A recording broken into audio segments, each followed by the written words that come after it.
Sabi nila, may bagong arrival doon sa pinakamalaking ukayan sa Cubao. Tara, tignan natin kung worth it balikan. Yan ang gusto ko. Malupit agad. Vans Volt LX mga boss. Malupit, rare agad. Actually, may nakapost na ito sa Kickscrew ng 15,000 pesos.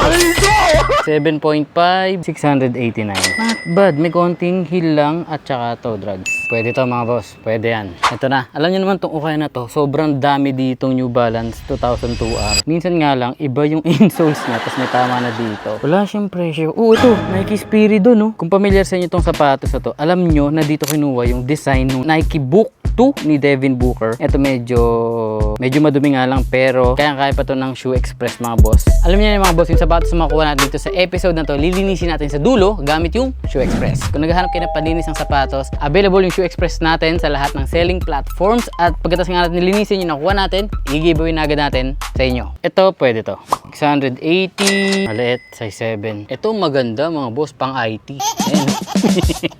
Ayan o, di ba? Sabi sa inyo, madaming New Balance 2002R dito sa ukayan na to. Ito 580 lang, Vans slip-on checkerboard, size 6.5 nga lang, maliit, tsaka medyo kupas lang siya, pero kaya pa to. The legendary Nike P6000. Kana 880 lang, solid lang yung heel drags niya. Size 8. Actually size ko, medyo madumi lang mga boss, pero isang pasada lang to ng Shoe Express, okay na to. Balikan natin dyan. Kung nandiyan ka pa mamaya, sige, pwede ka. Alam ko mga boss, madami sa inyo naghahanap taga ng Vans. Ito, Vans slip-on na green pastures. May ganyan siya sa gilid. 680 lang, size 9. Oh, ang mumura ng mga Vans nilang hindi dito actually. Sa mga naghahanap ng Vans, ito yung episode para sa inyo. Tara, pag napadbad kayo dito, nakita nyo tong maliit na looban na to na parang walang kasyang tao. Try nyo pumasok. Parang nandito yung puro Vans dito. Ayan, slip-on, checkerboard.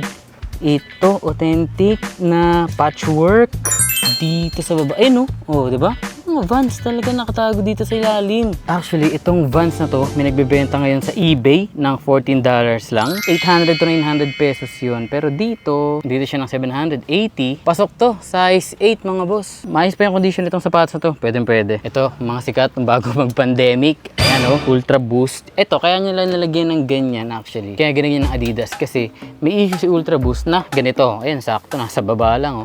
Naninilaw na ganyan na para siya nabubulok tapos walang solusyon dyan mga boss kundi repaint lang talaga. Ngayon, nagsawa na sila sa gantong issue kaya ang ginawa nila, kinubera na lang nila ng pintura kaya naglabas si Adidas ng mga ganito. Kung gusto nyo ng ganito, isa pa rin to sa pinaka-komportable real talk. Ayan, New Balance 2002R. Ito, medyo kupas na nga lang yung suede niya mga boss pero wala siyang normal na tama ng 2002R which is natatastas yung toe box. Ito wala. Pwede pa to. 880 pesos lang siya. Size 10. Not bad, not bad. Naalala mo pa ba? Ang those days ng era niyang sapatos na yan? Oo. Magkano yan dati? Ano pa to? Siguro mga 12. Totoo? Oo. Bread to, di ba? Oo. Bread to retro. Mga 12K. Magkano na lang ngayon? Sa ukay na. 880. Damn. Kung gusto nyo itong sapatos na to dati, tas di nyo makuha dahil ang mahal, ngayon nasa ukay na siya. 880 na lang. Oh, yung mga Jordan 1 dito, hindi na pinapansin talaga sa ukayan ngayon. Pakalat-kalat na lang. Sa yun pa kanina oh, di ba? Actually, pati nga itong mga on-cloud nandito na, hindi na rin pinapansin. Medyo madumi lang pero gitan to sa Shoe Express mga boss. Flyknit. Ito mga sapatos na to, isa to sa pinaka magaan na sapatos. Actually, hanggang ngayon, itong Flyknit Racer na to, ngayon nandito siya ng 680 na lang, size 9.5. Ang malupit sa kanya, yung insoles niya, yung OG pa din mga boss. So, original tong sapatos na to. Alam nyo, sobrang laki na itong ukayan na to at new arrival sila. Tapos mababa sa 1,000 yung mga presyo. Kaya marami talaga kayong makikita dito. Marami pang parating. Ito malamang nakikita nyo tong sapatos na to sa ukay. Mukha siyang Vans na pineke tas pinagtripan kasi ganyan yung itsura. Pero actually mga boss, branded tong MMY na to. Sino ba naman mag-aakala na mahal tong sapatos na to? Last sold $531 o 32,000 pesos. Huwag ka, nandito lang siya ng 780. Kung interesado kayo mga boss, size 7 siya. Iwan ko na lang dyan. Kaya na bahala. Move na tayo dito. Solid talaga yung mga naaabutan natin. May mga naabutan din tayo na maraming pang sakyan ng mga sapatos, mga pang skate, mga pang araw-araw. Totoo lang, andito lahat. Ito na, andito na tayo sa Timberland part. Ito na yung mga Timberland nila. Isa dyan. Actually, yung mga Timberland nandito banda. Yung mga brown shoes nila, black shoes nila, nandito lahat. Ayan sobrang dami niyan, kayo na lang bahala. Actually, imposibleng wala kayong mabili dito pag pumunta kayo. Ito mga to, ayan nakita nyo, magkakasama sila lahat dito. Ito, kung mahilig kayo humabol ng mga ahas-ahas. Ito. Jokes aside. Actually, maganda tong sapatos na to Gucci. Gucci ba to? Gucci. Actually, laking okayan talaga nito eh. Oy, nandiyan ka pa rin, kaibigan. Walang dumampot sa'yo? Talaga ba? Halika na. Siyempre, ang pangit naman ang ugali ko kung hindi ko ituro sa inyo kung paano pumunta dito. Dito lang to sa Cubao. Manggagaling tayo dito sa may gateway, dito sa may likod, sa may Taco Bell. Dire-diretsuhin natin yung kalsada na yan. Tapos aabot tayo dito sa may stoplight, sa may crossing. Pagdating nyo dito sa crossing, ayan, may KFC doon. Dito tayo. Ito, diretso rin tayo. Doon sa McDonald's. O kaya na to, bukas sila ng mall hours at payo ko lang sa inyo, kapag pumunta kayo, wag na kayong magsuot ng extra na mga damit. Kunyari, wag na kayong mag-jacket. Kung kaya nyo mag-t-shirt lang, mag-t-shirt lang kayo. Kasi hindi sapat yung aircon nila doon sa part na yun. Medyo mainit talaga. Ang dami ko din nakakasalubong dyan na yun din yung sinasabi, na pawis din kapag nag-uukay ng mga sapatos. So kung pupunta kayo, make sure na medyo magaan yung suot yung mga damit. So kumbaga, dinire-diretso lang natin to. Mula dun sa Taco Bell, dire-diretso lang yung dulo nun. Ito ng ukayan. Jamoran!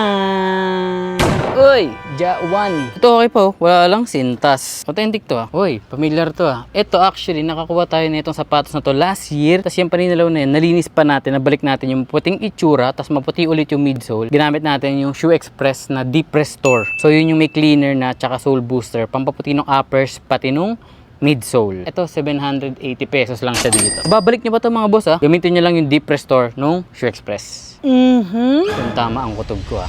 Bam! Vans collaboration sa Cordura, 680 lang. Bam! Ganda na ito, old school, triple black. Size 9.5. Not bad, not bad, not bad. Maganda, maganda to. Grabe, akala ko tapos na tayo sa Vans. Pagdating natin dito sa may kabilang sulok, ang dami ulit Vans. Ito, Vans checkerboard na slip-on. Tapos paglipat mo lang ng konti, Vans ulit, slip-on ulit na checkerboard, slip-on ulit na checkerboard. At ito medyo malaki na. Ito naman, ang laki naman nito. Parang pwede na mag-chess. Yan, o, di ba? Daming on cloud talaga. Ito yung mga masarap linisin, no? Ito talaga. Ito. Ganito yung nilinis natin nung nakaraan eh. Triple white na Vans. Talaga. Congrats nga pala sa nanalo nung giveaway natin ng Vans na yun. Itong side na to, itong dulong side nila na to, actually andito yung mga pang-basketball nila ng mga sapatos. Ayan o, diba? Pero may mga Vans pa din talaga. Talagang umulan ng Vans dito sa kanila. Sa sobrang dami nilang Vans, diba dapat nakalagay off the wall? Ito, nagsarili na siya. Off myself na siya. Uy, gagi. Christian Riod. Grabe, LB trainers na naman. Alam niyo ba kung magkano tong sapatos na to? Sobrang laki na itong okay na to. Yun yung mga sapatos. Doon lang yung side na nanggaling tayo. Yan. Pero ganito kalaking okayan to. Tapos may second floor pa to. May mga side sila ng mga laruan. Dito, ito yung mga damit. Dito yung mga nagtatakbuhan actually. Pero may mga sapatos pa rin doon. Doon yung mga pambata naman na sapatos. Ito mga laruan to eh. Pero kasi ako, hindi ko tumingin ng laruan sa ukay. Ito mga sapatos. Actually, mga pambata din to. So, kung gusto nyo puntahan nyo na dito sa Cubao. Tinuro ko naman na sa inyo kung paano pumunta. Tara, bayaran na natin yun. Tara, iwi na agad natin to nang malinis natin, mapagmukhang brand new at mag-ibawi agad natin sa inyo. 689 para sa Vans Bolt LX. Talaga. Medyo madumi nga lang siya mga boss. As usual, syempre, galing sa ukay. Pero bakit nga ba tayo may stress? Nandiyan naman si Shoe Express. At dahil kailangan natin ng matinding kuskusan, syempre, dun tayo sa pandiinan. Ang gagamitin natin, itong Shoe Express Deep Cleanser. Ito yung may kasama na malaking bote ng cleaner. May instructions na rin sa likod kung paano gamitin. Stain remover. Ito yung gagamitin natin, pantanggal ng stains. Malamang stain remover nga. Gagamitin na rin natin to, pampaputi ng midsole. Tignan nyo. May medium at hard brush, towel, at syempre, may kasama na ring sticker.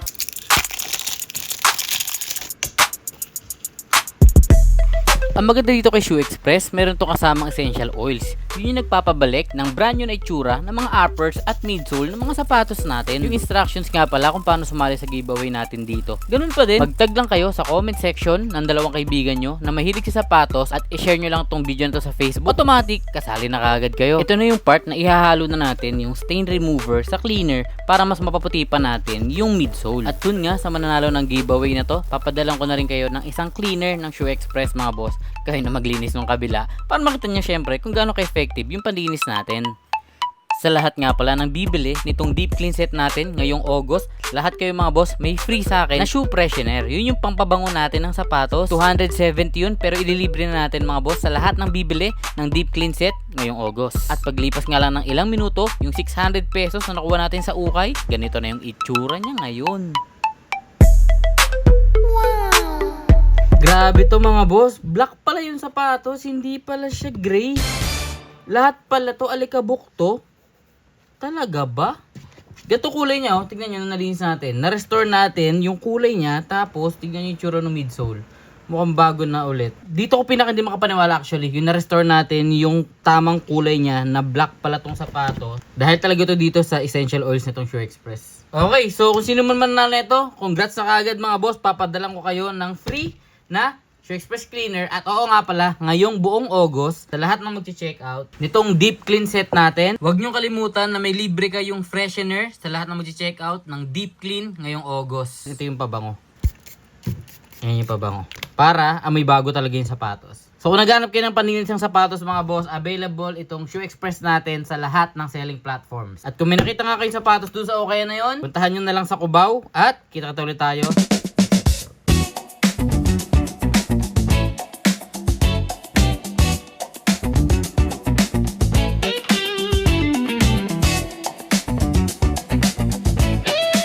Pwede to mga boss. Pwede yan. Uy, sino ka? Pwede natin to.